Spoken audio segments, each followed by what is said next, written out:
Lord has made. Let us rejoice and be glad in it. And now, our pastor, the Reverend Dr. Robert L. Jeffrey Sr. Everybody, listen to the Missionary Baptist Church every Sunday, 10:45 a.m. What's up, everyone? It's your girl, Queen Bree, inviting you to come join me on Clean Greens Living, broadcasting Tuesdays, 12:30 p.m. Pacific Standard Time, live right here on Rainier Avenue Radio. On Clean Greens Living, we talk farming, community, and ways to being healthy. So come join me and let's discuss ways to create a healthier you and a healthier community. Sediment cleanup of the lower Duwamish River has begun. The U.S. Environmental Protection Agency and the members of the Lower Duwamish Waterway Group, which includes King County, the City of Seattle, and Boeing, have begun sediment cleanup of the Lower Duwamish Waterfall Superfund site. This important environmental project will address sediment pollution and help restore the health of the Duwamish River. Starting in the waterway's upper reach, construction activities extend from the south 102nd Street Bridge down straight to the Duwamish Waterway Park. Over the next 3 years, in-water activities will occur from October to February, ending in February 2027. Visit ldwg.org to learn about the upper reach cleanup and sign up for email updates. Speak of Seattle, we are Rainier Avenue Radio.world, the station that cares. don't forget.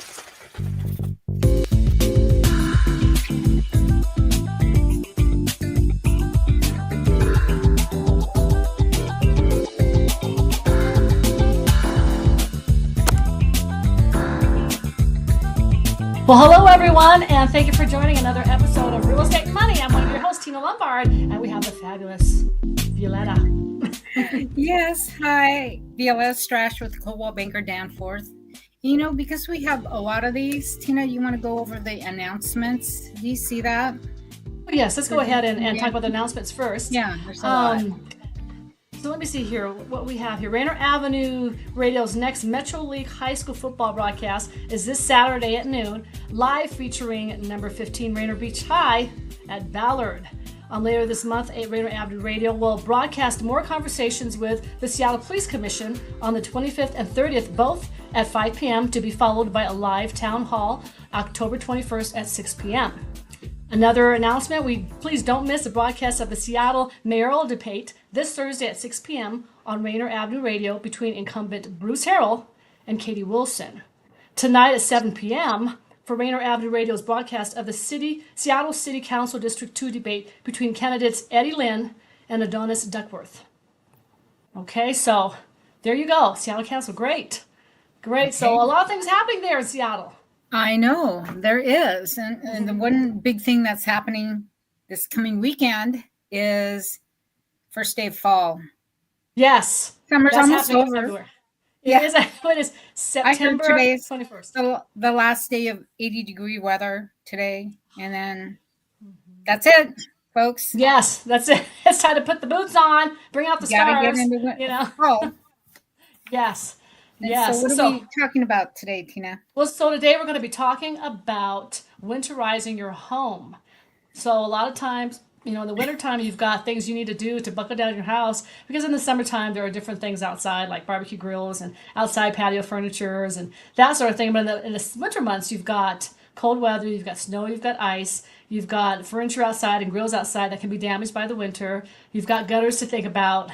You've got snow that may happen, so you have to prepare for that in emergencies. So what we're going to talk about today is how to winterize your home. Yes, get ready for the fall, everybody. Fall and winter, actually. Fall and winter, yes. We start on the outside? Yes. Well, I do have a list, V, so I don't know if we can Go start ahead. with that. I'll just chime in and add my 2 cents in. Yeah, so Daniel, I just sent you a list, a link that you can pull up, and this is Lowe's link to winterizing your home. So a lot of times, Violeta, in between summer and the last week of fall, it's a good time to get out there and start doing these tips. Are you able to look at that? Daniel, here we go. So these are things that you may want to consider. Yeah, here we go. So the first thing you may want to do is to, let me see. Here we go. What do we got there? Okay, we've got, is that here we go. Okay, is check your fireplace. That's the first thing you want to do. A lot of times the fireplace has got a chute that you have to clean, and the chimney itself needs to be cleaned. I know that new houses do not have classic fireplaces with a chimney. They've got gas. But for those of you who do have fireplaces, you want to make sure your fireplaces are cleaned, the soot is all gone, and that your chute actually works. So check that out and make sure no cold air comes through there. Another thing is to clean the gutters. And I keep saying clean the gutters because, when I lived in Seattle, there was always leaves in my gutters, and that can really stop up your roof. It can cause leaking in your roof if you don't get that taken care of. And now you've got fall leaves that are coming down out of the trees, and they get in the gutters, they clog things up. So you don't want to have pools of water on your roof. Am I correct, Violeta? Yeah, there's products out there like gutter guards or leaf guard to just have screens put on your gutters so that leaves just fall right off, or easy cleanup or no cleanup even. But that's one thing. And for the roof, make sure you get it all swept off. Do not pressure wash your roof. You're going to get water underneath the shingles, shingles and whatever, and that can cause a lot more damage to the attic space of your home. So don't do that, but clean your roof, get your gutters ready, have it, those protectors on there, and that'll save clogs in your drain spouts as well. Yes. So I know, Violetta, a lot of people, they try to go up there themselves with ladders and do the gutters. And I cannot stress how much that is dangerous, how very dangerous that is. I cannot tell you how many clients of mine missed their first mortgage payment because they were up there cleaning gutters and they fell and broke their leg or something. I cannot tell you. That is an actual thing. So if you can afford it, pay somebody to clean it. They've got the equipment to do so without any harm to yourself. But it is very important to protect your roof and the siding of your walls and everything else. Okay, here we go. I say after you're 60, stay off that roof. Yes. All you have to do is make a cocktail, sit down in a lawn chair or something like that and watch them do it, okay? Yes. But that's the extent of it. Drink a martini while somebody else does it. Yeah, Okay. Now the next thing we have is to block the cold. So a lot of times you want to winterize your house. You want to go around with caulking and that sort of thing and make sure there's not little airways that can get through. If the cold air gets through, your heater is going to actually run harder and your furnace is going to run harder to the interior of your home. So that's a lot of money just being burned. So make sure you find ways to be more efficient and block the cold. And that's not just for your windows, right? You check the seals, make sure it's not foggy. If you see any fogginess in your windows and it's a double pane window, there's a leak going on and it's getting inside, and that's why there's moisture under there. And then the doors, make sure your door stoppers, those? It's the strip, it's the weather that goes all the way across. The cross is really good and tight. Yes. Now, what I used to do, my Filipino mother used to do, we used to go to like Hancock Fabrics or whatever, and we would buy those sheets of plastic. They're like large. They're on a material or fabric bed, and we used to buy the thin sheets, kind of thick, and we would actually put them on our windows. In the winter, we actually would just cut the sizes that would fit our windows and just put them on the windows. You just stick them on, put a little bit of water underneath them, and they will stick on. But that actually will save a lot of heat by just putting those little clear plastic on your wall, on your windows. So that's another way. All right. So next thing it says, get a programmable thermostat. So a lot of people can set their thermostat by their phone. And so I do that. I do that a lot. So that in the evening hours when I can go down to 68 degrees where I don't need all that heat or whatever, I will set my thermostat at 68 degrees. And then maybe during the day, if 68 is too cold, I'll go up to 71. So I will program during the times of the day in which I would want the heat on or the heat off. Right. Even in the summertime, if we're not home, then I don't have air conditioning on. But about an hour before I come home, I have a schedule so that like at 4 o'clock, the air conditioning comes on. And then it turns off at a certain time. So if you can, spend the extra dime to get a programmable thermostat and have that installed. It will save you more money. Protect your plants is another thing. So we have a lot of plants that are on the outside, and we want to make sure that they live all the way throughout the year. So you can bring some of your plants inside. If they are outside, you love them, and you've got plants on your deck, bring them inside and prolong their lives. They don't have to freeze in the cold. Yeah, you So- can get these plant covers, like little bags that go over the plants. So if you get extreme cold, like we've had here, cold snaps, yeah, just put those over the plants. And I swear to God, they helped last year. I had to Yes. get rid of some plants because they got, I don't know what you call them, freezer burn. Yes, Whatever. freezer burn. And- Exactly what it is. Yeah, Yes. and I just had to get rid of them, get new ones, and then we've been using those plant covers, and boy, they work well. And especially, my husband did really well with hanging plants. You trim them back, you put the covers over them, put them in the garage, and he winterized fuchsias and azaleas that way, and they came back so full this year. It was amazing. See, well, that's great. That's Yeah. really good. And for those people out there who do have some plants that are going to last until October, and you don't want them to freeze, I went out there and I bought sheets of plastic. You can buy them at the store, and they come in like 10 feet by 10 feet, and I threw them over my plants. Okay. You know, when we had an early frost, like at the end of September. So that's You a got very lot good of idea. plastic going on in your house, huh? We have to. I do. Windows, plants.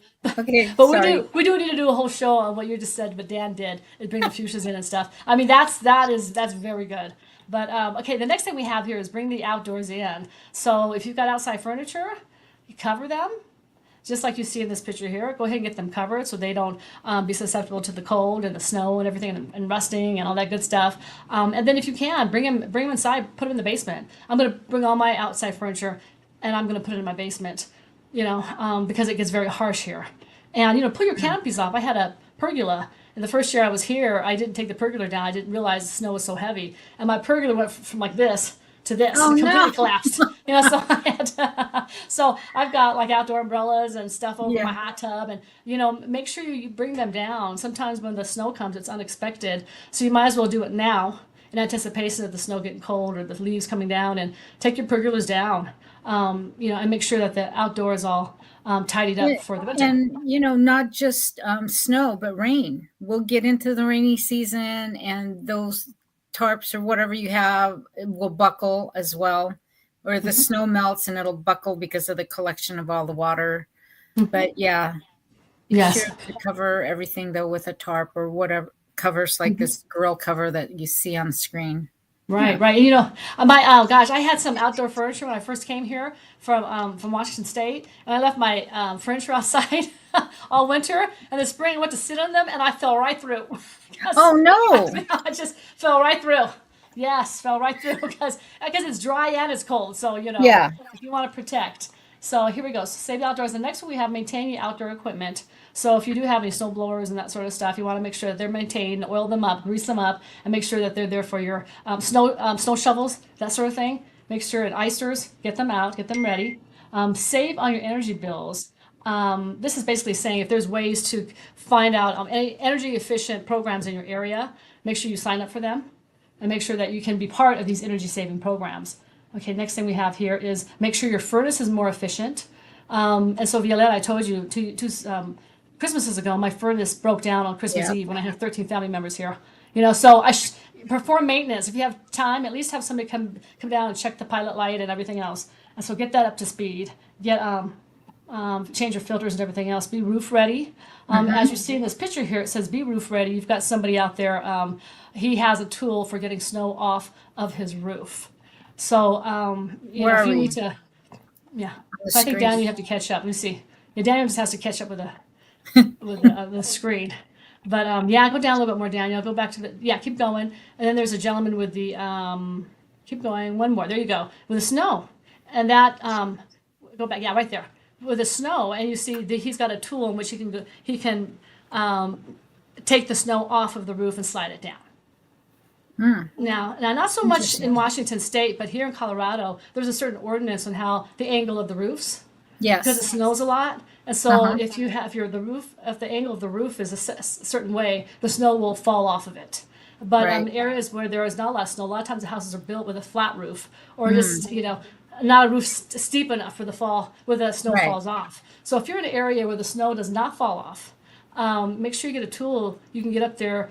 With global changing, even in Washington State, you're getting a lot more snow than before.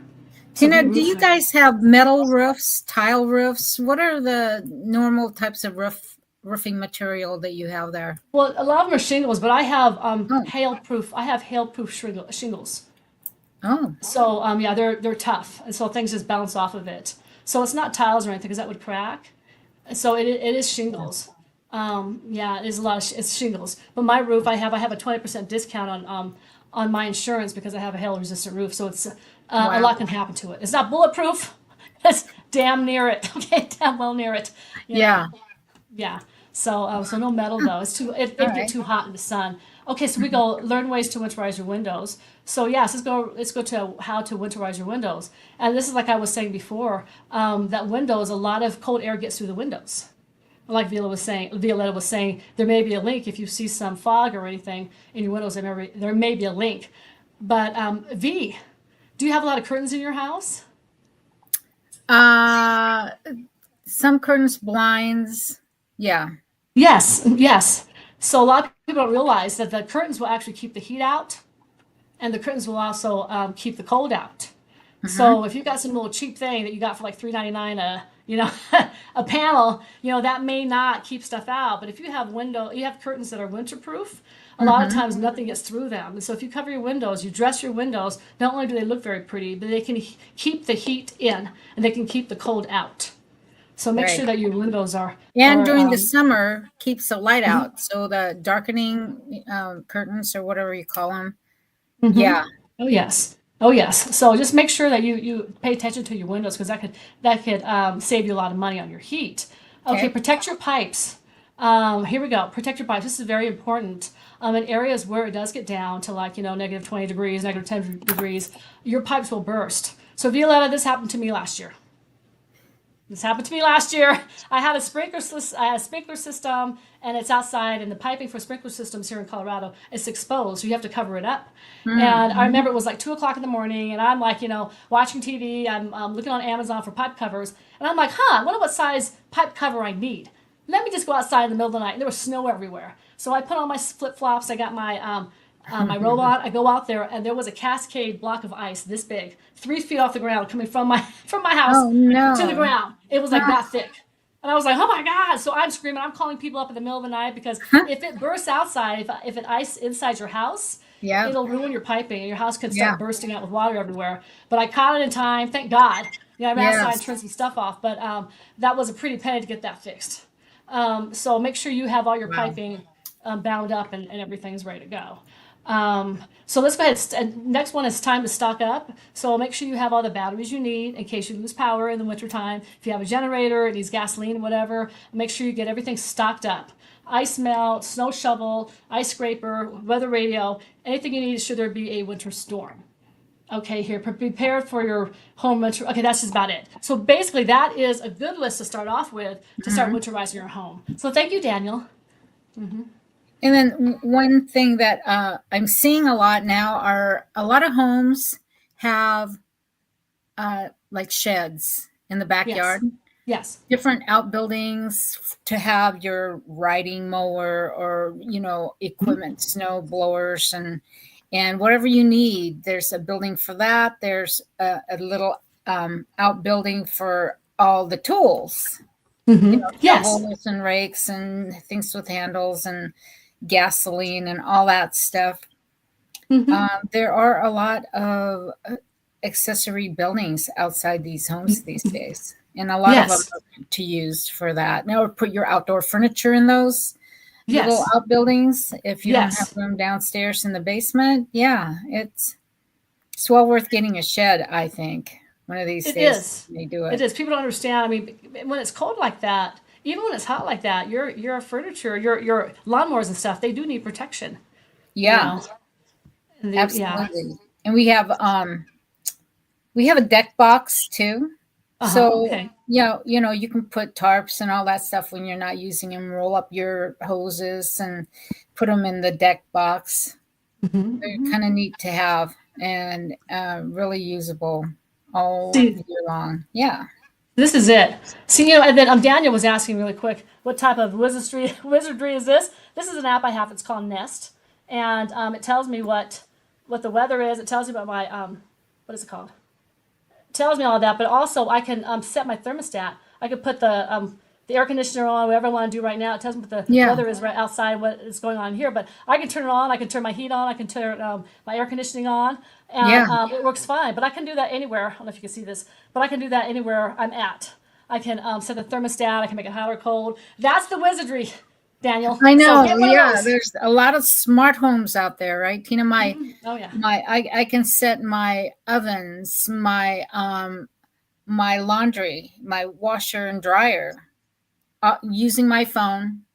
Look at all my cameras that are all around this house, all my security stuff on my phone.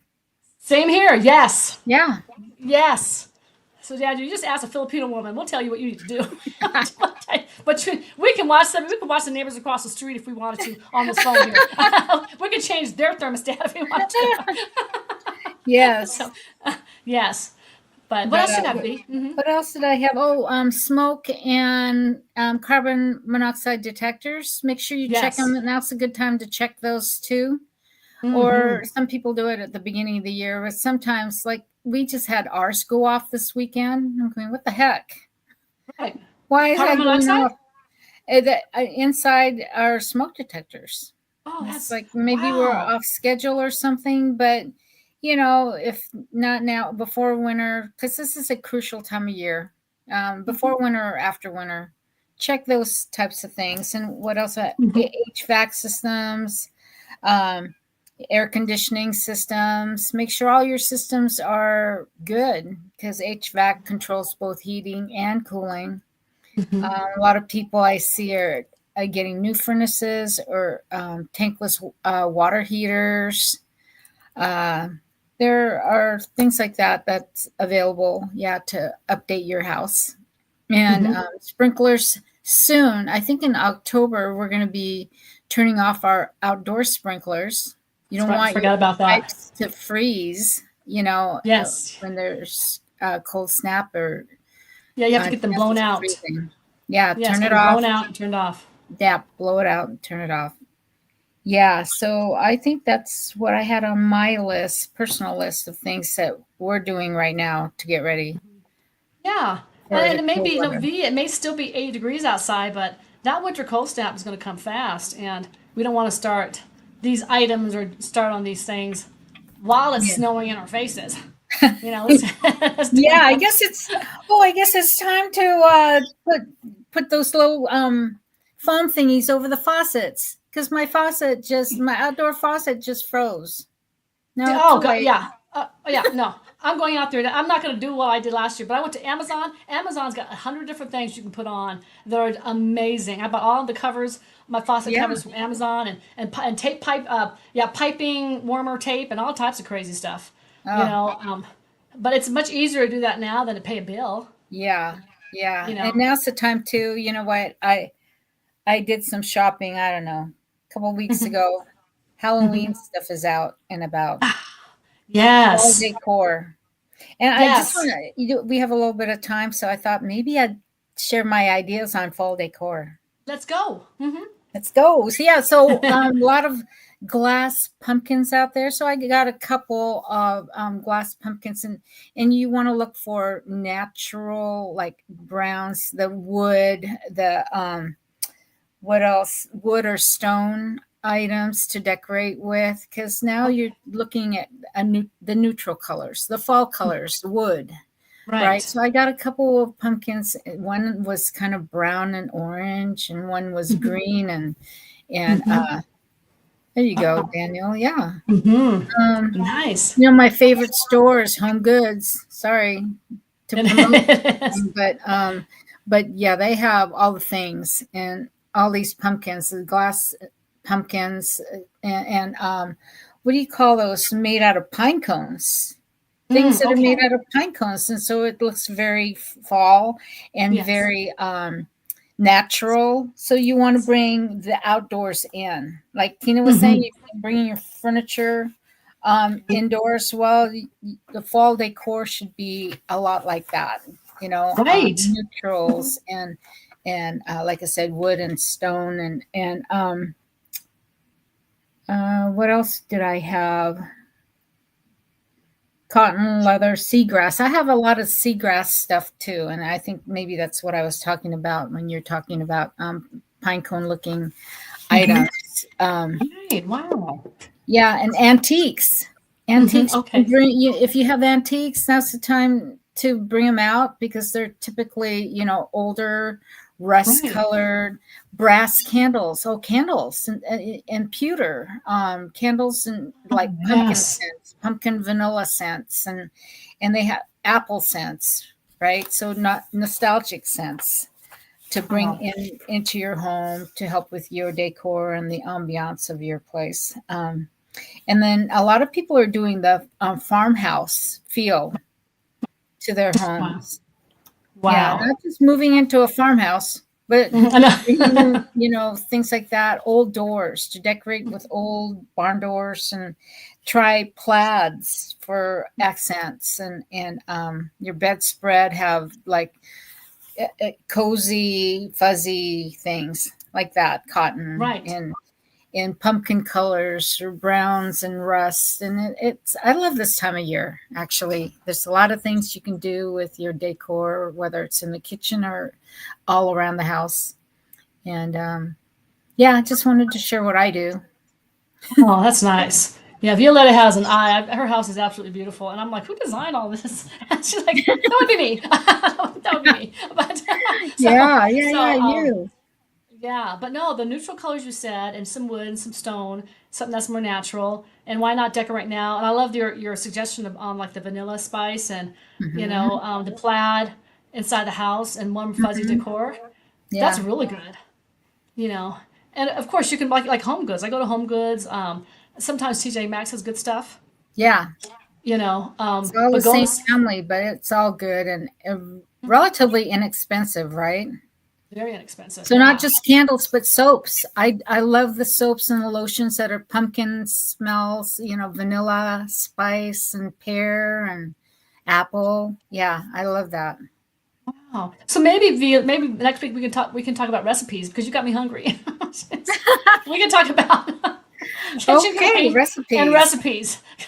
You got me hungry. Also it's almost time for those holiday family gatherings. Yes. So we can be ready with a few recipes. So I'll think about that. Yeah. That's fun. Wow. How's our time? So time's up. But we thank you so much for joining us. Yeah. So we hope we gave you some helpful tips. Mm-hmm. Yes. So we'll see you next week, next time. And once again, my name is Tina Lombard, and I'm with Texana Bank. And I'm Violeta Strash with Coldwell Banker Danforth. Thank you all. See you next Tuesday at 2:30.